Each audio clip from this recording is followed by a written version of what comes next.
So as we have discussed, Manchester United's main problem is the personnel within their squad, which is why they have been heavily linked with a number of players in this January transfer market.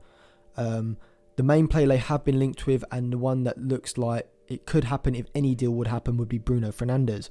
So the current stumbling block seems to be over the price. It seems that personal terms have been agreed, but the stumbling block is the transfer fee. Sporting Lisbon want around 60 million, and it's believed Manchester United are only willing to pay around 40 million. So despite the obvious interest from Manchester United, I don't think Bruno Fernandes is the right player that Manchester United should be signing. Fernandes is effectively coming in as a Paul Pogba replacement, as he's not going to be playing in the double pivot with McTominay or Fred. So Manchester United are bringing in him to play ahead of the double pivot as the attacking midfielder, which is Pogba's position. So he's going to need to come in and fulfill Paul Pogba's role in this side, which I know he hasn't been playing, but it's evident without Pogba that they lack creativity from a deeper position than Martial and Rashford operate in. So Fernandes is going to be expected to come in and fulfill this.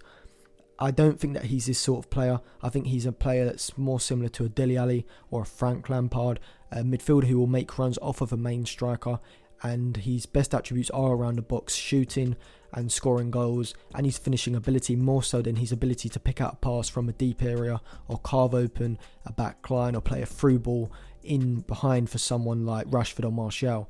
I don't think he's his type of player.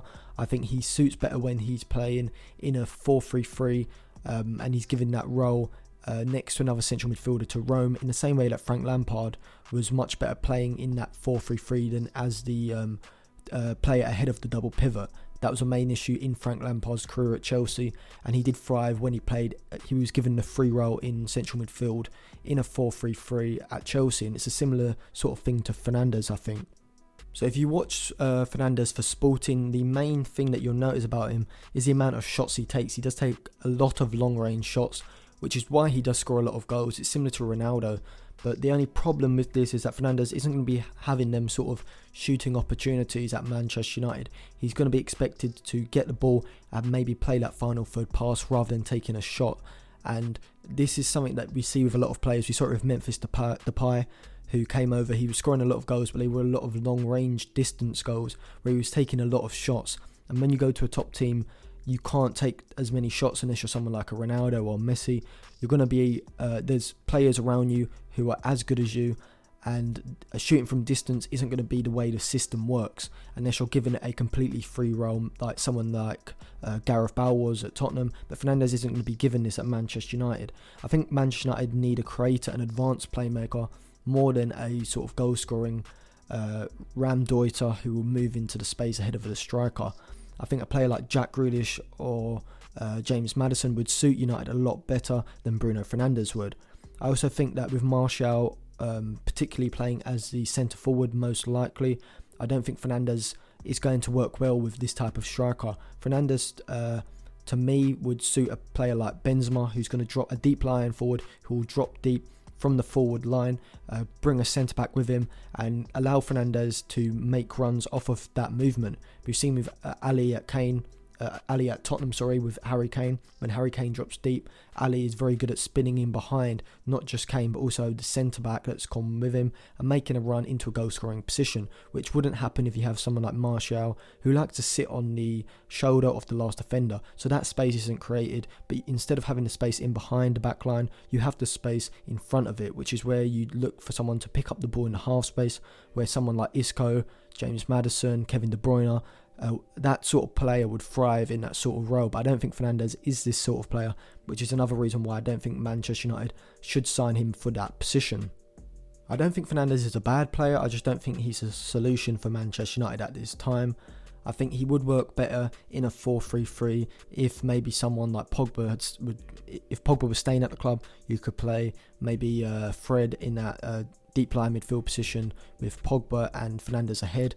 And if you had someone up front, maybe like a Moussa Dembele who would drop deep, I think this would work better for Fernandes and he'd get a lot more out of the system. He wouldn't have the creative burden that comes with replacing Paul Pogba. So that's another reason why I don't think Fernandes is a perfect fit for Manchester United. Even though in Liga NOS he is putting up some really good Key pass numbers, he's the best creator of key passes in the league with 3.6 key passes per game.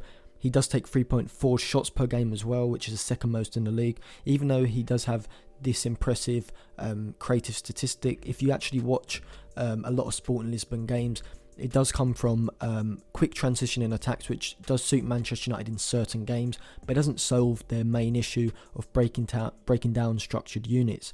So Fernandes would work well in a quick transition in attack, where he has space and there's a lot of space for him to pick that pass. But in terms of getting the ball in the half space and playing a threaded through ball or a lofted pass, which has to be inch perfect, I don't think Fernandes is as good as someone like James Maddison or Jack Grealish, or nowhere near the level of Kevin De Bruyne, which is the sort of player that Manchester United want to be getting.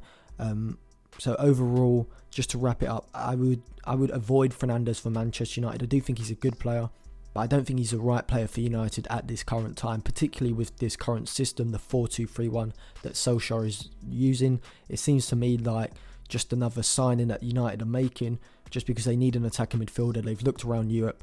There's not really a lot of competition for Fernandes, and he's relatively cheap compared to players like Grealish and James Maddison, which is why I think the United board are pursuing him. I don't think they've looked at all the potential options and thought who is the best player we can get, who suits the system the best. I think they're looking at this from a financial standpoint, and that is why Fernandes is the man they've gone for. Thank you for watching. Remember to subscribe to the channel if you enjoyed this podcast clip to get all the other clips that come along with the podcast that's coming out. Also, I will be doing some in-depth tactical breakdowns, some Champions League previews as well. So make sure you subscribe to the channel so you don't miss out on any of that.